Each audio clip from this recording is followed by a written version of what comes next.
can change too much if we are talking about real issues.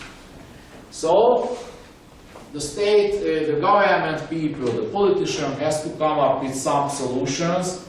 They have to have answers for economic problems.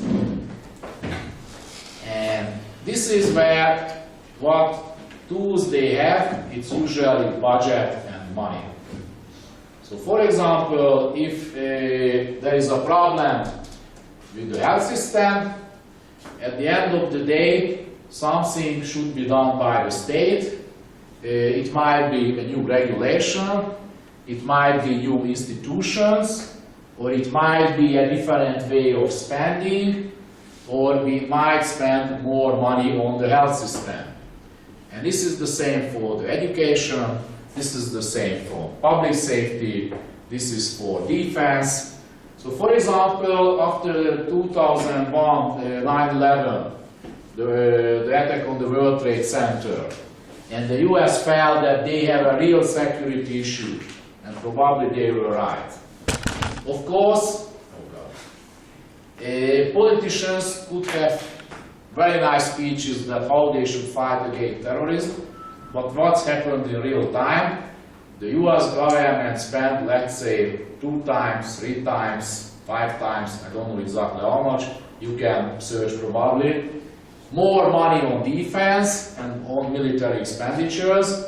They started a war in Iraq, they started a war in Afghanistan, trying to solve the problem. I don't want to judge that was it good or not. I agree with that or not. Because I want to show the example, they had a problem, and the answer was that spending money from the budget, trying to solve the problem. Further on, when we have a crisis, always, and for me it was very difficult to understand, but my fellow cabinet members and other politicians told me that, Csaba, if there is a problem, politicians always would like to have a scapegoat.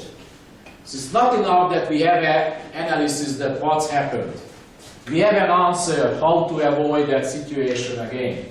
But we have to get a scapegoat, we have to show who to blame. And that's not only relevant for Hungarian politics, but probably all over the world. And if we are actually watching the whole crisis since 2008, there is a very clear-cut candidate for being a scapegoat, and it's very much the markets, the brokers, the bankers. And it's very strange for me, and probably most of you who are actually grew up, but you are much younger than me, so you are in a different world in some sense. But I was reading Marx and Engels and Lenin because I had to when I attended the university. I actually graduated from the Karl Marx University of Budapest, so we really had to read Marx. So reading about fat bankers who are smoking cigars and ruining people's life, it was quite common in that time. But I realized that it's not only in the ex-socialist countries or the socialist countries where that impression is quite common, but even in the Western countries. So the politicians has to find some kind of solution how to cope with the economic recession, and that was very clear that the only way to do something is really changing the role of the state. And further on, and I will come back, and probably Julia Király, who is I think she will come, the deputy governor, will talk a lot about monetary policy. And monetary policy has its own role and opportunities to cope with the crisis, but it's not really the hand of the politicians. Monetary policy in most of the countries are really independent, so politicians has really only one tool in their hand, the role of the state, the budget. So it's not by chance that when the recession has really started and it turned out that it could be really tough, and it would be the most serious one since the Great Depression, that the role has to take a much more serious role. And the very last line from this side, what does it mean? First of all, they might increase the size of the state. You remember 10% deficit in the US, 9% in the UK, 4.5% in France. So in many countries, still after 4 years in the recession area, they are still trying to have a fiscal expansion, and the government is getting larger. Second point, I mentioned the financial system was somehow the scapegoat of the fault for the whole recession, the whole crisis. I don't want to get into the analysis of crisis because it's a different study and a different class. But that's clear that, for example, in the banking system, there were loopholes, there were opportunities which created very serious issues and very serious moral hazard situations.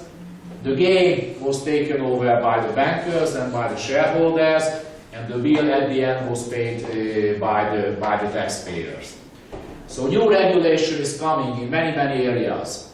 But for example, in the US, they didn't have a unified banking supervisory system before the crisis.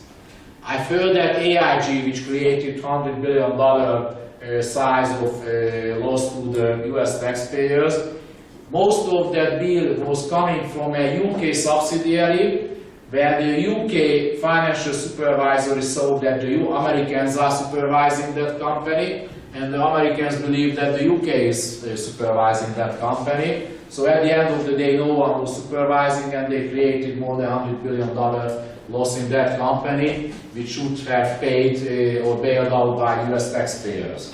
So regulation. Regulation is coming in the financial system and in lots of areas. So that liberal approach that we have to leave the economy and the society alone and the state should intervene when it's absolutely necessary, it's over. More and more regulation is coming. In Hungary, again, it's every day that new and new regulations are coming. State assets. What kind of companies, what kind of institutions should the government run? What size of what part of the economy should be privatized or nationalized? What is the good model? After the crisis, it's clear that I don't think that capitalism is dead and we will have a new system. I think we will live in the next 20, 30, I don't know how many years, more or less in this framework. But it's clear that the state would like to have more running institutions. In Hungary, it's definitely the case. Government is nationalizing companies recently or taking over institutions. But Hungary is not only one, the only one on the whole system. What roles and how the government would like to implement? I remember that before the crisis, when someone was talking about the role of the state, it usually meant that he or she is talking about the health system, the public safety, the education system, R&D, research and development. So those were the areas which was really the concern of people when they were talking about the state. But since the crisis, of course, these are always important, politicians love to talk about, but really these traditional, classical functions are not really in the focus. The other important point that I remember that before the crisis, competitiveness was ruling everything. So the economic policy of most of the governments were focusing on competitiveness. How we can get more investment. How we can get more foreign direct investment from all over the world. So how we can streamline the whole government, how we can reduce taxes, that was very much in the focus. Governments wanted to lower their taxes to make their economy more competitive, which created more economic growth. That was a competition in the world. In the region it was definitely. I remember that I participated in a conference, let's say it was in 2003. The Serbian finance minister told me that they were studying the Hungarian model in the 90s, and they are copying it completely. They introduced the same corporate tax credit system and lots of other elements. Corporate tax level, personal income tax, whatsoever. We had lots of subsidy for FDI in that time. So competitiveness was very much in the focus. Everybody was watching always the World Economic Forum and other institutions' long list of competitiveness rankings, that where is my country, where is the other country. Politicians were watching those figures very much. But after the crisis has started, it turned out that lowering the taxes and these competitions, some people call it race to the bottom.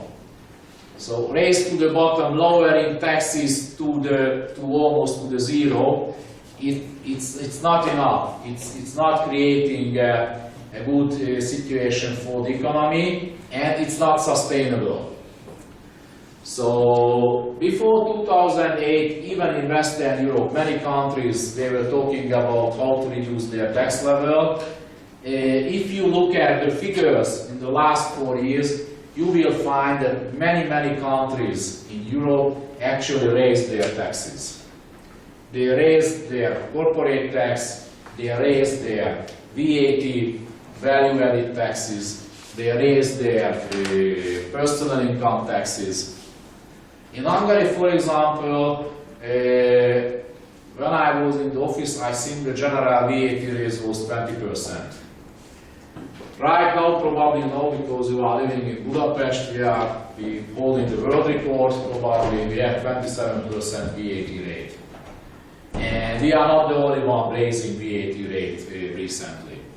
So because of the whole crisis, the role of the state is changing. The government has to keep the fiscal deficit under control. At the expenditure side, their opportunity is quite limited. So they are focusing much more on taxes, and many countries recently raising taxes. So what is the size of the debt? Is the welfare state really dead? Should we change the model? It's clear, of course, the approach is very much different in the different countries, but I think even in the richest countries in Europe, in the Scandinavian countries, it's clear that they cannot finance the past commitments in the same way like before. But in many other countries, like countries where they have problems with the Eurozone requirements, like Greece, Italy, Spain, Portugal, but even in France and many other countries, it's clear that they have to raise not only taxes, but they have to reduce expenditures, and they have to touch upon, let's say, on the social expenditures, they have to touch upon education expenditures, on health expenditures. So they are trying to cut expenditures on all levels and on all systems what they can. And now it's coming to the question that the models what are completely different in the US or in Europe, and let's say, for example, in the BRIC countries. In China, there is no general health insurance. Am I right? Yeah. In the countryside, people, if they get sick, they have to go to the doctor and they have to pay. Am I right? I know that there is reform considerations and plans right now to introduce to a wider population.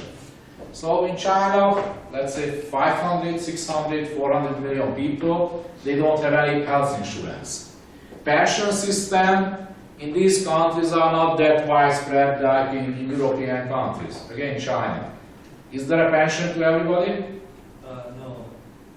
No, I mean, some workers, they work in the factory and they actually don't get any pension. They have to save by themselves. But other people, they work like in the government or the public sector or private sector. Those foreign business companies, they actually have pensions. So the consequence is that the budget is not spending much less on pensions, health insurance in these countries, which means that they can keep lower tax level. Of course, companies and investors usually like it. So it's a kind of competition issue as well. Of course, competitiveness, it's a different, I think, study, a long study here as well. So, but the models are very much different in the OECD countries and the developing countries who are really catching up recently. China, India, Brazil, Russia. Their role of the state is completely different and much smaller, which means that they can keep much lower tax level. And the very last one, of course, it's probably the longest debate in economic theory, one of the longest debate. Can or capable of the state run macroeconomic policy? Does the government has enough tool to run economic policy? And can they really have an efficient macroeconomic management? And I think this will be the question what probably 10, 20, 100, 200 years later some people will talk about, because we will not have a perfect answer for that. And right now, before the crisis, everybody was happy. Everybody believed that we will have the long-term, very nice situation. We will have a sustainable future growth forever. It's completely nice. We don't have to care about the whole story. But since the crisis, it's clear that paradise has not come to us, and macroeconomic management is still an important issue.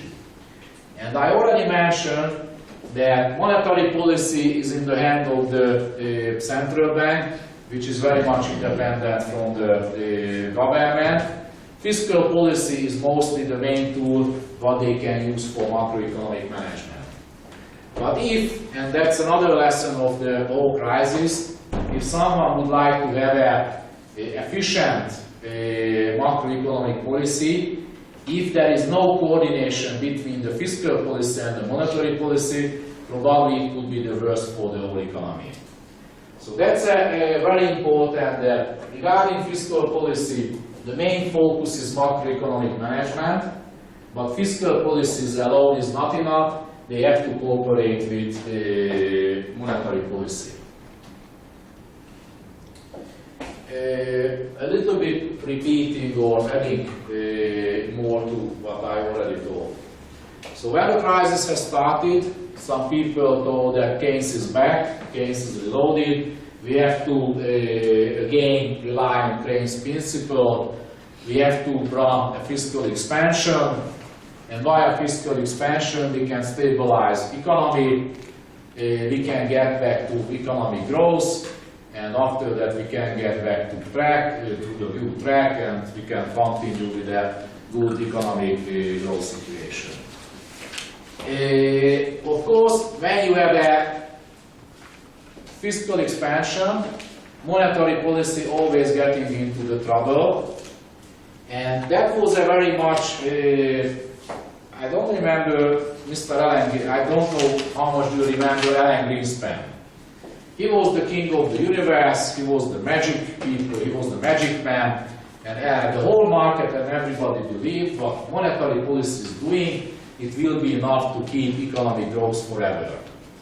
And after that turned out that Mr. Greenspan was not really at his best running monetary policy in the US, because they didn't realize, actually publicly, he told that they were not aware of, for example, this whole CDO and CDS and mortgage and all this speculative issue which was accumulated over years in the US economy. They had no idea what's behind the scenes. But keeping economic growth quite high, they made the mistake, and that's, I think now there is a very strong consensus in the market, that it was a huge mistake by most of the central banks all over the world, that they kept interest rates very low. So even when in Europe and in the US, they had quite nice economic growth, not 5%, not 10% like in India or China, but decent growth. Even in those cases, they kept interest rates very, very low, fueling economic growth. It was supported by the public, it was supported by the politicians, and this model was working quite long time. Everybody thought, okay, that's the model what we have to live in forever. But when the crisis has started, fiscal expansion was the only tool, because when the US prime rate is, let's say, 50 basis points, or the Eurozone interest rate is, let's say, 1%, or, for example, the Japanese prime rate is 0% for 10 years. What can central banks do? Of course, central banks usually have two main tools influencing economic policy. The one is reducing interest rates or raising interest rates. But if you would like to create more economic growth and you would like to reduce interest rates, but your interest rate is already almost zero, what can you do? Can you have an interest rate minus 2%? Of course you might, but who on earth would be so stupid to put the deposit into the bank for minus 2% interest rates? They will keep it in cash. So, of course, there are situations where even holding cash has a cost. So having a bank deposit or a bank account for minus 0.5% interest rates is still somehow acceptable. But usually, interest rates cannot be lower than the 0%. And even 0.5%, 1% is the minimum. So when the crisis has started and interest rates were already very, very low, the monetary policy became a kind of lame duck. Via interest rates, they cannot fuel economic growth or mitigate the recession. Of course, there is another tool, but I think it took some time to really start that.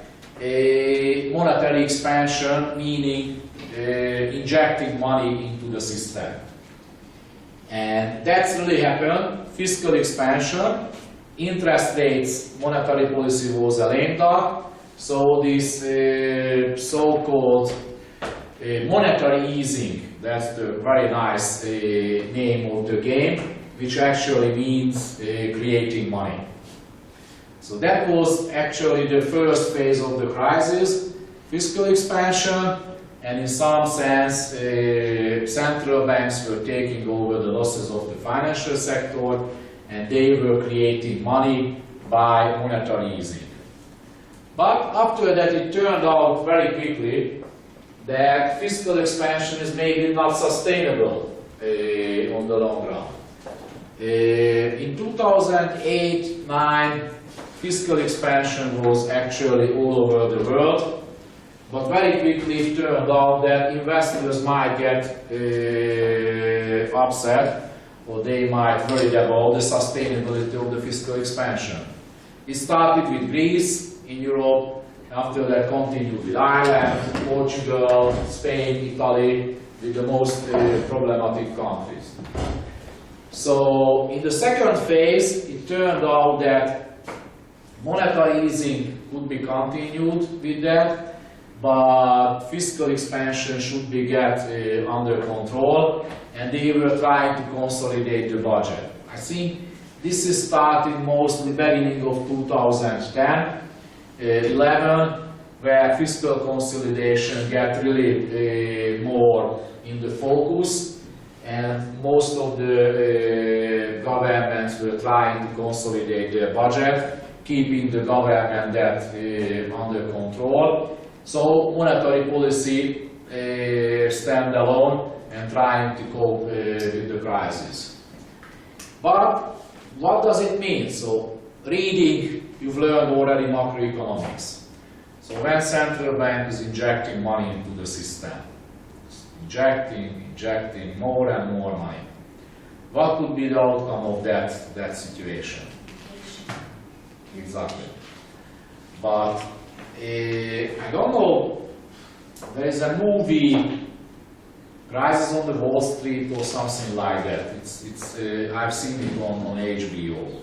And it was actually trying to analyze in 2008 how the whole crisis, Lehman Brothers, after Lehman Brothers and the bailing of the big banks. And the big contradiction of this whole monetary easing, and that's why inflation is not that easily identifiable in that stuff, that many times central bank was trying to inject money into the system, into the banking sector. By definition, central bank can really create money to the banking system. But the question is what the banking system was doing with that money. And that was one of the conclusions of that film, that it was quite interesting. I don't know how much it was real or how much just fictionary. That at the end of the day, the US Secretary of Treasury, and it was already Mr. Bernanke, they forced the largest US banks to take huge funds from the US government and from the Fed to stabilize the banking system, because I already mentioned that financial system stability is absolutely crucial. So they actually blackmailed the largest bank CEOs in the US to accept this money. And in the film it's quite interesting that one of the advisors told that we are begging to these guys who ruined the world to accept our money, and we don't want to set any condition, and we are happy that they are accepting our money. What we are talking about? Is this real? And of course, that was the question. But what's happened? And that's the conclusion actually in the film. It's interesting to see how it might work behind the scenes, this whole policy making. I don't know exactly, but very similar. I had experience with politicians and crises, so I know a little bit about that. So the conclusion of the film, that the US banking system, let's say, received $300 billion from the US government and the Federal Reserve System, and the US Treasury Secretary told to his ally that, and I hope these guys will lend that money to the economy and mitigate the recession. And the final conclusion, that they were not using the money for that. And I'm sorry that she left just in the right moment. They deposited it back to the central bank. So it's very strange that the central bank was injecting a lot of money into the banking system, but because of the risk appetite was very low in the banking system, they didn't feel that there are enough projects, there are enough good companies, what they can finance from this money. So what they did, they put it back to the central bank, which means that it was completely useless creating economic growth. So monetary easing was the tool what they were trying to use, but it was not really successful. But since that, because in many of the countries they are trying to consolidate the budget, it's successful, or in some cases not really successful. You could see it from the figures from one of the first slides. But it means the more and more monetary easing we can experience, it might mean that probably we might experience a larger inflation in the coming 5 years than what we used to in the, let's say, in the last 20. And it's quite interesting that that's again my experience in Hungarian politics, that changing and restructuring the budget is very difficult. You have to touch upon so many interests. You have to hurt so many interest groups that it's very, very difficult. But if you want to improve the budget, what is the easiest way? And so what is the measure what you can do as a government? And people cannot really protest against that. Inflation. Have you ever seen a large protest that 1 million people were just walking on the street of Athens or Budapest or Washington DC or whatsoever. We are against inflation. We don't want to get more inflation by these stupid politicians. You never see that. You see doctors protesting. You see nurses protesting. You can see taxi drivers even. In Hungary it was a nice story. In 1990 the taxi drivers blockade. They blocked the whole country completely for 3 days. All roads were blocked in Hungary because taxi drivers was upset because the government raised the petrol price. It was amazing. The whole city was blocked. No car was on street. Probably we had the cleanest air in history in Budapest. It was fantastic. It was so quiet the city that you cannot imagine that. But fighting or protesting against inflation, can you see pensioners to walk on the street or complaining that we want to get more pension, we want to get a pension increase? That you can experience. You can see pictures whatsoever. But inflation is very difficult. So in countries where maybe political culture a little bit different, they are not really afraid of inflation. In these countries, politicians tend to increase inflation. They will not tell it, actually, so they are not telling to the public that, okay, instead of cutting public wages, now we will increase inflation. You will never hear that sentence. But actually what happens in many countries, in Hungary I think it's definitely the case, but I believe that because of monetary easing for so long, for so many years already, and because inflation has such an effect that it might ease problems in the budget, that I think we will experience a higher inflation. It doesn't mean that 10-20%, probably we are not coming to that period. I remember when we had 30% inflation, close to 30% in '95.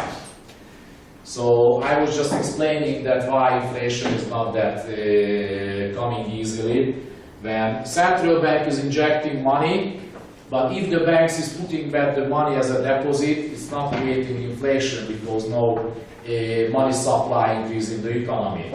If that's the case, and in many countries it's happened in the last couple of years, but if the monetary easing means really money supply growth, and I think in many countries we can see that, it will lead to real serious inflationary pressure in the economy. In Hungary, I think definitely in that position or situation, but I think we will see more inflationary pressure in the world. What will be the consequence of that? If central banks will start to worry about inflation, of course they will raise interest rates, which means it will have again an effect on the economic growth. It will reduce economic growth potential.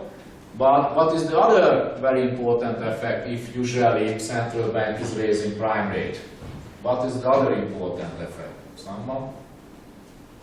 What's going to happen if central bank raises prime rate?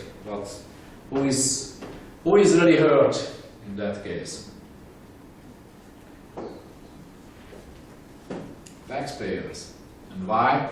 If you have 100% government debt to GDP, and if the interest rates are increasing in the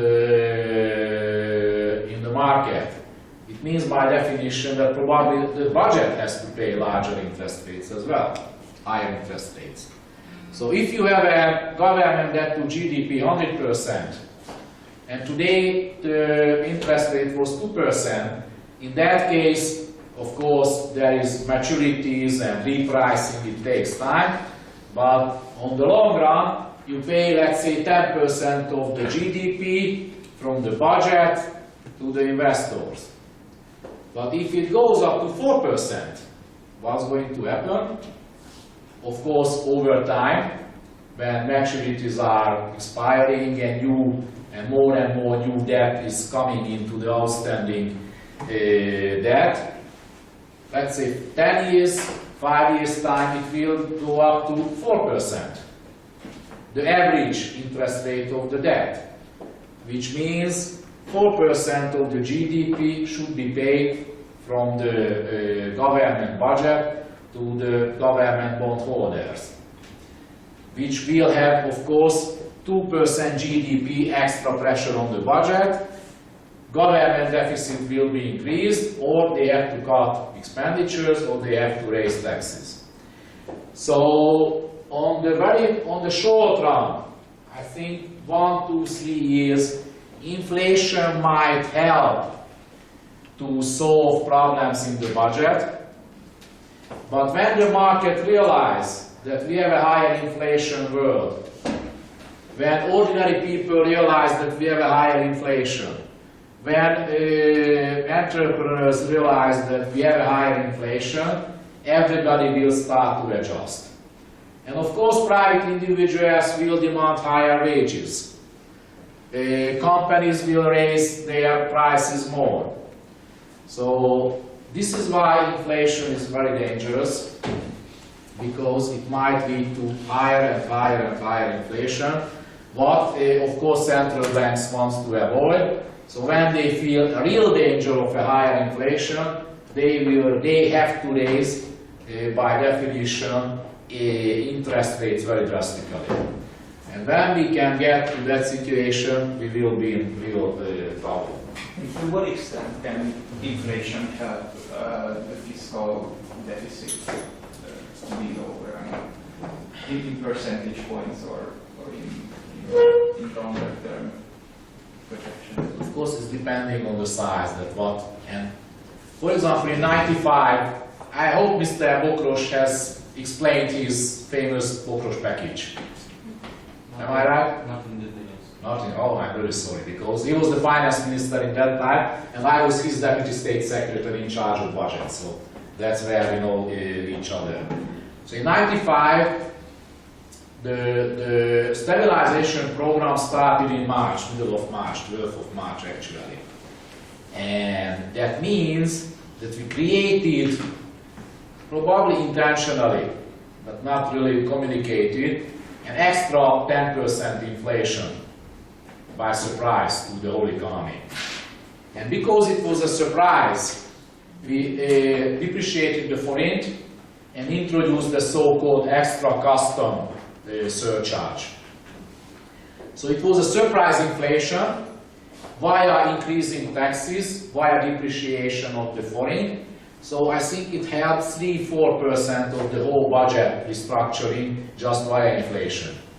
Of course, if you are talking about 1–3%, it's easier. But how it works, if you have a higher inflation, probably companies will have a higher profit, so they will pay more corporate tax. If you have a progressive personal income tax system, with the higher inflation, you will have higher nominal revenues, and people will get to the higher brackets. So to the marginal growth of revenue, they will not pay, let's say, 25% personal income tax, but they will pay 35%. In real terms, doesn't change too much, because inflation, you have to adjust for it. So real revenue is not changing, but if nominal revenues are changing and the tax system is progressive, you automatically get to higher brackets and pay more personal income tax. You have a surprise inflation, which means that, let's say, previous November, you agreed with doctors, nurses, teachers, soldiers, how much wage growth they will get. 5%, 3%, 2%, whatsoever.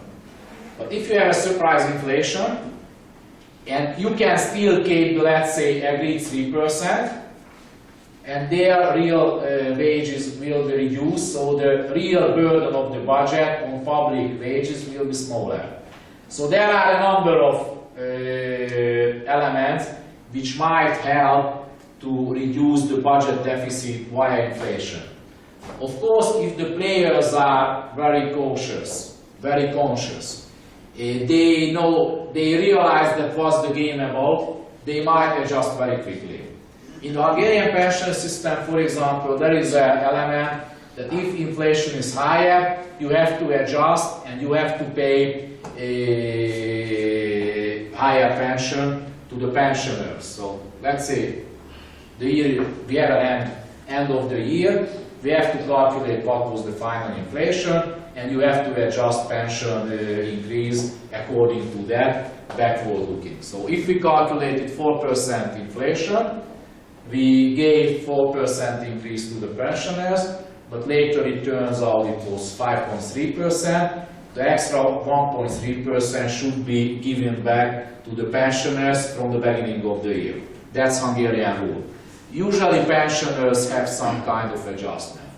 But in countries where you don't have a adjustment for the pensioners, and we have that in 95, for example, you raise inflation. Instead of 3%, it was 6%. It means automatically 3% real pension decrease for the pensioners. It's a smaller burden for the budget in that sense. Is it more or less? But it's very important that players, economic agents, let's talk about pensioners, workers, companies, investors, banks, they quickly learn the game. So if they realize that the government would like to use the inflation, they will very quickly adjust. And they will have many, many opportunities to do that. But I'm quite confident that in the next 5 years, not only in Hungary, and not only in the region, but in whole Europe and maybe in the US as well, we will talk about much more about inflation, how the central bank cope with inflationary pressure. And this will be the very last slide, and I think I have, is that the, yeah, it's this slide. This is the very last slide for today. And just again the Hungarian example, but would be interesting and useful. Since you are already here for quite some time, so probably know that 2010 we have an election, and after 8 years Socialist Free Democrat coalition, the new right-wing government got into the office. And what was interesting that already since 2006, far before the crisis, and because of many, many reasons, I don't want to go into the details, we had already a fiscal consolidation in the country, so austerity measures. After 2008, we had to get an IMF agreement. In 2009, we had to rewrite the IMF agreement.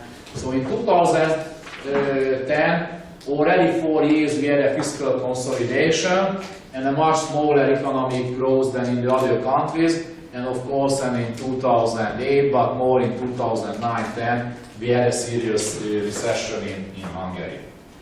But the new government came and they got the idea that if there is a fiscal expansion all over the world, and that was the case in 2009, very much. If you look at the figures in those years, in most of the countries, huge fiscal expansion. So actually the new government thought that they might have the chance to do the same. And instead of 4 years fiscal austerity, they might raise government deficit, they might run a fiscal expansionary policy, and it might help them to achieve their political goals. But what happened? That end of 2009, the Greek crisis has really started to escalate. And that was clear, and that was actually changing the whole behavior and changing the perception of the fiscal policy. And since beginning of 2010, in Europe, mostly because of the Greek crisis, they started to take seriously the fiscal policy and how much fiscal expansion we can afford in Europe. So it was about the government missed the momentum. So if the election would have held 1 year before, in 2009, probably they could reach an agreement with the EU, with IMF. They could have 7% government deficit and no problem with that. But because of the Greek crisis, because of the change of the behavior of most of the German government and EU, it meant that middle of 2010, when they wanted to raise the government deficit, they were refused. EU told and IMF told, no way to raise Hungarian deficit. They are not accepting that. They don't want to give money to Hungary. They don't want to support that kind of economic policy. And that's created actually the situation what we are still coping with, that since that the government is fighting against government debt, they are fighting against government deficit, they confiscated the private pension funds and etc. etc. So that's interesting, that showing that how quickly the whole economic policy tools and menu, the whole fiscal policy perception has changed since 2008, from the very large fiscal expansion to the very serious fiscal consolidation, and how much it has affected different countries. And there is one important lesson of that, and I think most of the countries, probably except of China, sorry to say, but I think most of the countries where we are coming from, we are actually small countries compared to the big guys. So compared to the US, compared to Germany, compared to China. We are more or less open economies, which means in these countries, the national sovereignty on fiscal policy, on economic policy, is much smaller. Partly because we are, some of us, we are part of already, for example, the European Union, but partly because we are part of a market system, and if we would like to finance, let's say, a 10% government deficit, and if the investors are not willing to buy our government bonds, we will be in bankrupt. So in small open economies, I think that is one of the main lessons of this whole fiscal policy story.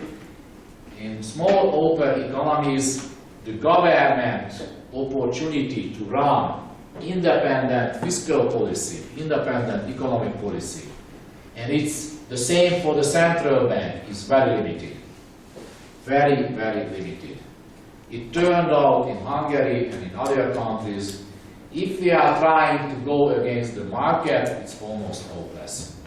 The market is always stronger than the small economies alone.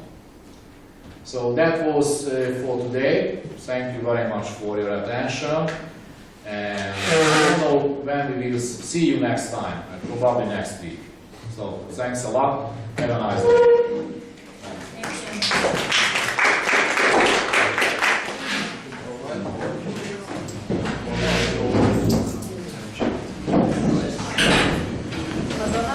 Да. Нищо. Трябва да стане. Как? Беше.